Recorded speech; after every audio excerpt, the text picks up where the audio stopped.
Let's go Joe Menzer, then we'll go to Bruce Martin, and then George Diaz. Joe Menzer, NASCAR.com. Tony, this race seemed to sort of almost an epic feel to it from the beginning. Carl said it was like an unbelievable movie the way it unfolded. Did you have any kind of feeling or sense of that in the seat of the car as the night was going on? Gene says I got to watch the rerun, so It's on at 1 a.m. I'll be up. I may not be able to focus on the screen, but I'll be up. It did. I mean, I don't know that it necessarily had that feel, but the storyline was pretty amazing. You got a guy that goes out and is leading the point standings, qualifies on the pole, and is dominating the first part of the race. The guy that's the underdog and the guy that's 3 points behind is having to jump hurdles and jump through hoops to, salvage their day. And then we come battle back. I mean, when we had that red flag at lap 109, I'm sitting out there and I'm just laughing with crew guys. I mean, there's crew guys going, "What are you doing? What's going on here?" And they're going, "Where are you coming from?" I'm like, "Where else am I going to go? I don't have anything else to do. If I crash this thing on the way to the front, so be it." And it wasn't that I was throwing caution to the wind. I mean, we were trying to be calculated and methodical about what we were doing, but the storylines are total opposites. I mean, you got a guy that's got the perfect race going. I mean, he's leading laps, and when he's not leading, he's second or third, and he's right where he wants to be in the position he needs to be in all day long at that point. And you got the other guy it's like, man, can we get there from here? You feel like you got the big fish on the hook, and you're running down a line. You're wondering if you're going to run out soon. But when you sit there, and when we took the lead the first time, I think it had to make him go, how did they, in the red flag, he's sitting there going, so what's going on with them? They've come back from the back twice and they're fifth now? He's thinking about that. And I sat there, I swear to God, I was sitting there, and Jack Roush and Doug Yates were sitting there talking, and I walked by Jack and I said, "You better tell your boy to get up on the wheel, because I'm on my way and I'm coming." And I was joking, I've screwed with everybody all week. Why am I going to stop now, So... And Jack looks at me like I got three heads all of a sudden, which I didn't know if it was because he couldn't see me or what was going on. But he kind of looked at me. I'm joking, come on. But Doug's sitting there laughing at me because he knows what I'm doing, and Jack looks at me kind of funny and went about my business and got back in the car. And I'm just laughing about it, and like, we still got nothing to lose, and we just keep slinging it at him. And when you take the lead, he got to be sitting here. He's sitting there going, how in the heck did they just do that? I mean, they've been tore up twice, coming to them back twice. How did they get there? So, storyline was pretty cool, I thought, up to that point. We'll go Bruce, George, and then David Newton. Bruce Martin, SportsIllustrated.com. This is a little bit of a provincial question in that this is big news back in your home state. You got to use small words. I have no idea what kind of question that means. It means back in your home state. This is really big news. You win another championship. When you were a kid coming up, everybody wanted to be the next A.J. Foyt. Now these guys in the grassroots level in that state want to grow up and be the next Tony Stewart. They should set their standards much higher than that. But just talk a little bit about bringing this title back to your home state.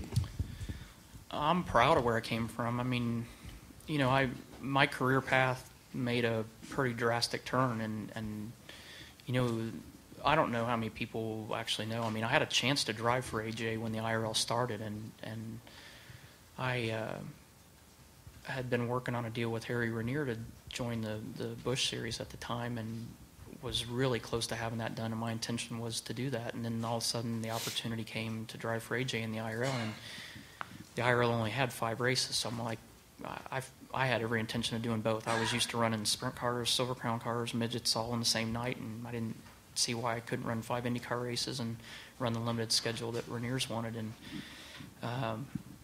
AJ kind of put the kibosh to that. He wanted me to either be an IndyCar driver or be a NASCAR driver, and that was a pretty hard decision to make. And to tell your hero that you're going to turn down an opportunity to drive his race car to go do something else. But I had worked with the Ranier family long enough. I didn't want to let them down, and I didn't necessarily want to turn down that opportunity. And but I had to make a decision in my career of not knowing what was going to happen with the IRL and the stability of NASCAR at the time. And and you'd think it would be some big scientific reason, but the biggest factor that made me say, okay, I'm going to go the NASCAR route was I got to race 33 races a year versus 11, and didn't have to worry about what was going to happen. So, from where I grew up and my heritage and running home from school the 1st of May to watch practice, that was a big deal to me. But, I chose a different career path, and, we've had success with it, and I'm proud. I mean, we've had a pretty big shock this year in Indiana with the Colts of having Peyton Manning on the sideline, and trust me, I feel like I've been kicked by a mule because of it. But the guy beside me's had some pretty big Peyton Manning moments, and I take a lot of pride in the fact that we're going to be bringing a trophy back home. What's it going to be like in Columbus? Well, I already know that Bob Franke at the Dairy Queen's already been giving ice cream away tonight, and he will tell me to the penny exactly how much money he lost doing it. I mean, literally to the cent, he'll tell me how much money it cost him. But, I live in a town of 35,000 people, and I still got the same friends that I had growing up. And, when I go home, people let me just be me. They see me in a restaurant, and they'll come by and say hi. And, I've been back home long enough now. I think the news wore off, and I'm just another person. But, it's a sense of pride that when the people in your community come up and say they're proud of you and you did a good job, that means a lot. And I'm excited about the day I get to go home now. Let's go over here to George Diaz, then we'll go David Newton, and then to Jerry Jordan. Go ahead, George. Tony, to your left over here. George Diaz with the Orlando Sentinel. You obviously had a lot of fun poking Carl and whatnot this week, but I don't poke Carl. I made that real clear. I like women, so I'll not be poking Carl. So.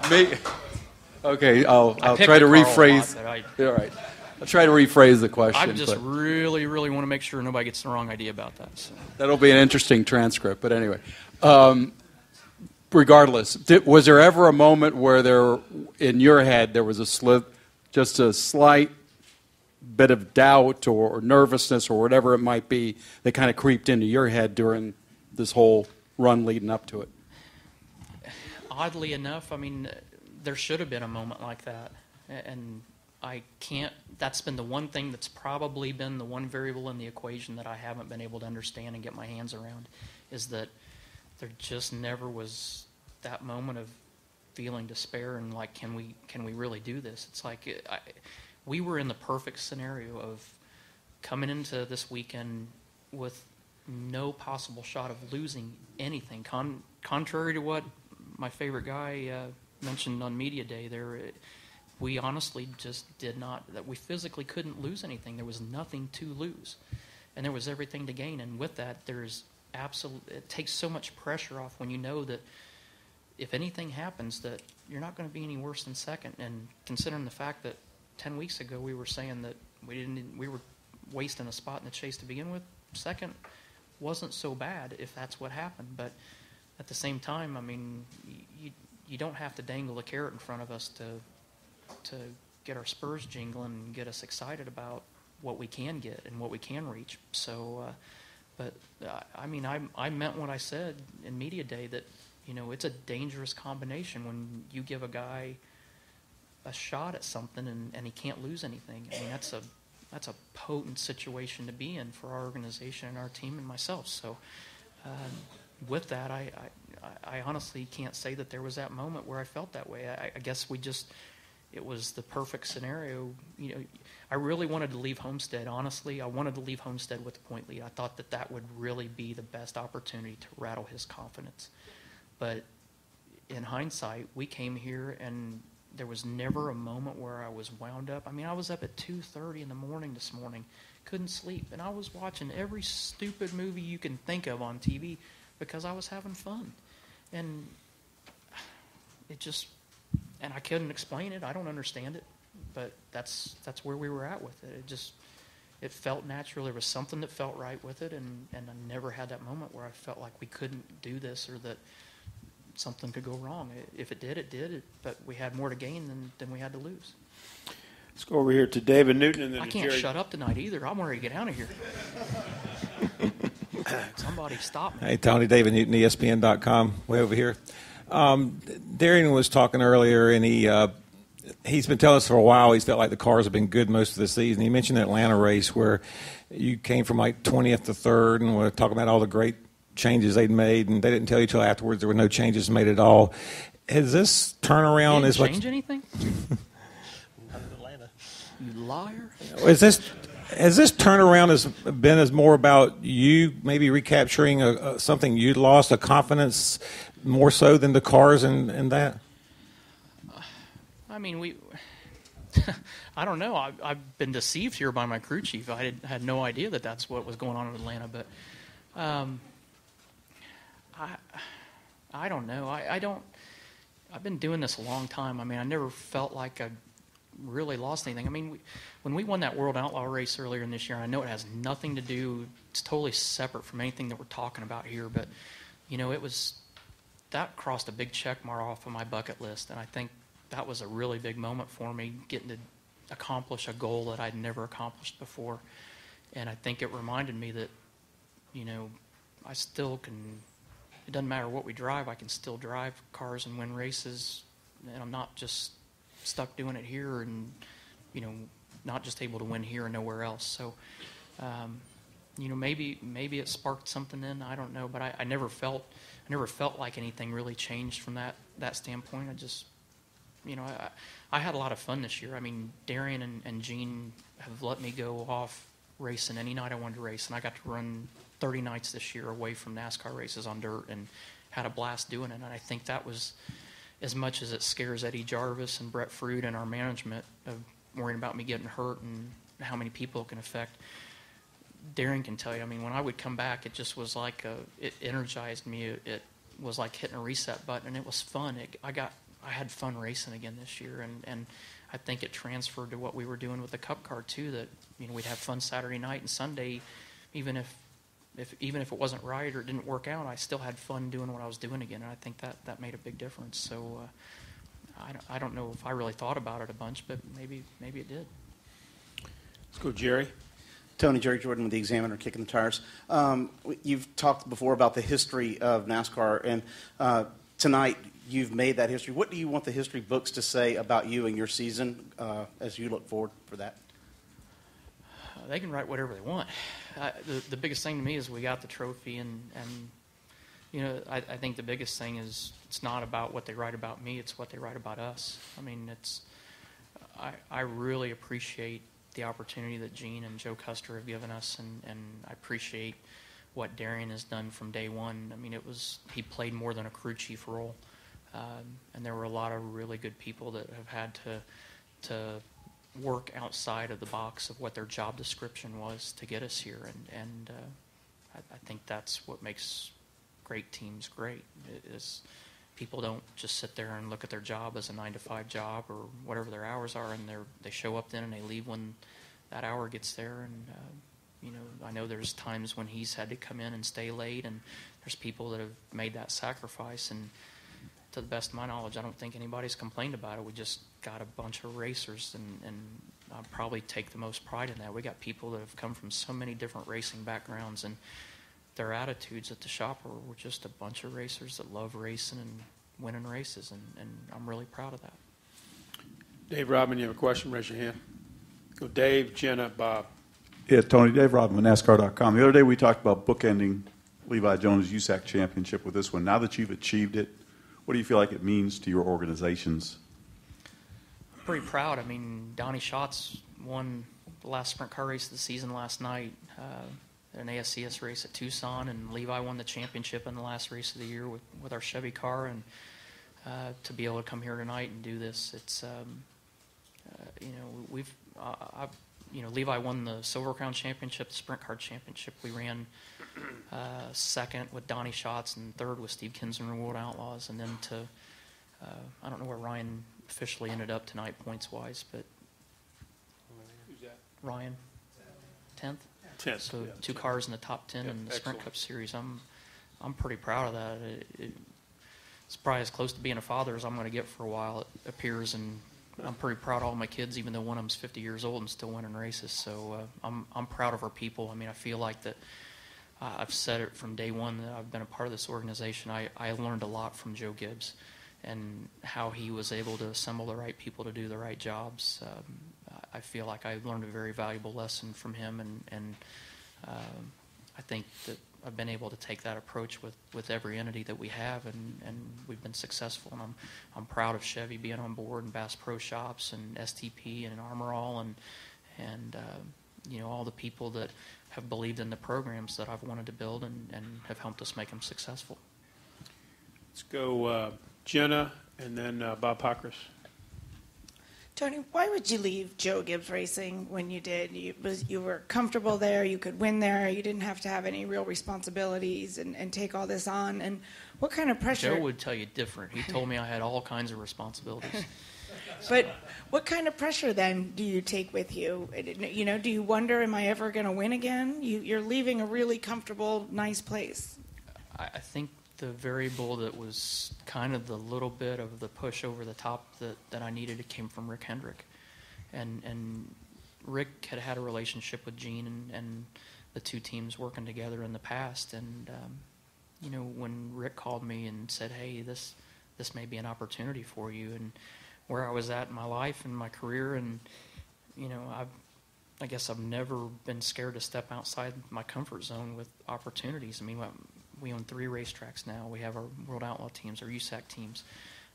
I didn't really have a background in any of that. I don't have a background in business, but it just seemed like every challenge that we took, we were able to somewhat find some sort of success with it. And Rick talked to me on the phone one night, and he goes, "I'm not going to let this fail."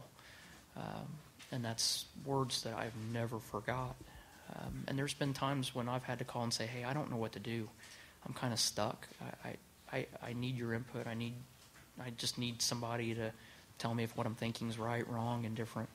And he's been really strong in that role with me. So, you got to have people you believe in. You got to have people you trust. And it's just another chapter in my life that it's like, this is a great opportunity for what's going on now and for what can happen down the road one day. I mean, there's a day that I'm not going to be driving, but I don't want to leave the sport. So, it's a great opportunity for me to drive till Gene fires me from the driver's seat, and then I get to sit on the pit box with him. So, I like that opportunity. It was an opportunity to have a fresh start, a fresh beginning, and a new challenge. And I love new challenges for some reason. Bob? Bob Pockris, Scene Daily. In that same vein, did you ever regret the decision to become a co-owner? And what do you feel this championship can do for your organization as a whole? I'd be lying if I said there were a lot of nights I laid my head on a pillow and I said, "Have you lost your mind?" It was a lot easier being a driver, and there was a lot of responsibility that came with being a driver in a big organization. But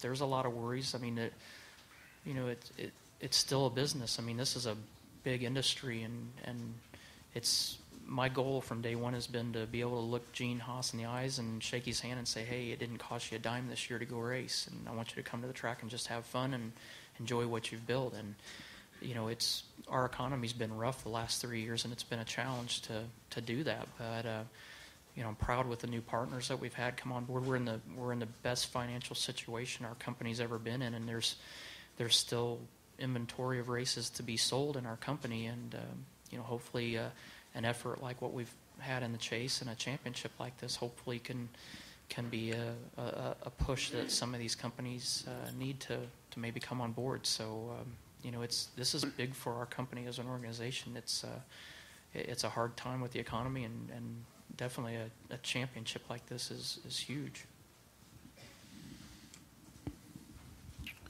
Anything else? We'll end it with Dwight. Dwight Drum, RaceState.com. As far as you're being compared to the greatest drivers ever, like your hero and David Pearson, could you kind of share with us what you feel you have, physical and mental abilities that you share with the greatest people that ever got behind the wheel? All you got to do is look at me, and it's not hard to figure out how I compared A.J. Foyt and how that's following that same path. I'm not Mr. Olympia by any means. I'm proof that you can be a little bit out of shape, but you can be race fit, and you don't have to lift weights to do it. I'm pretty proud to sit there for people that aren't perfect and don't sit there in the gym and don't eat the right foods every day and can still go out and do what they do. Take some pride in that today, but I'm going to take a lot of pride in a lot of stuff. So, but you know, I'm nothing. Yeah, I represent you. So you guys, not just you, Jenna. Sorry, you guys. So, and some of you more than others, obviously. But I have a hard time putting it in perspective what it means with these guys and the greats of this sport and the legends of this sport. It's you feel like you're comparing apples to oranges because you're comparing different eras in our sport, and it's hard to put that in perspective, I think. But you know, I feel like I'm a part of a time in NASCAR when the competition's better than it's ever been. It's more competitive than it's ever been, and to be in a format that's very tight, very competitive, and you can't have anything go wrong, to win 5 races out of a 10-race chase, and to win the closest battle in NASCAR history. You know, no matter what the record books say at the end of the day, and the greats that are a part of it, it's a huge honor just to be in those record books with those guys. And you never feel like I don't care how many races you win, how many championships you win, you never feel like you measure up to the greats of the sport. But you know, that's what makes trying so much fun. Well, Tony, you certainly put on one outstanding performance the past 10 weeks. You're the 2011 NASCAR Sprint Cup Series champion. Much deserved. Congratulations on truly a terrific performance here tonight that I think not only the folks in this room, but millions across the world are going to look back and say that this was one of the greats in all of sports. Congratulations. And I do have one final question for you. Why do I feel like I should really be nervous? And I felt like I've skirted around I've played dodgeball for an hour up here, and I thought I was going to make it out of here okay. By winning this race tonight, Tony is going to take home a contender boat that is built right here in Homestead, Florida. And that boat is right out here in Victory Lane. It's got 400 horsepower. It's worth a lot of money. He's going to go out there in Victory Lane here in a minute and get some photographs with that boat. But my question is to you. Do you have any idea what you're going to name your boat? I just hope I don't get so screwed up tonight that I find the keys on accident and try riding it around in the lake on the backstretch. So maybe we'll call it Hope We Don't Screw Up. We can do that. Congratulations again, guys. Thank you, guys. Appreciate it.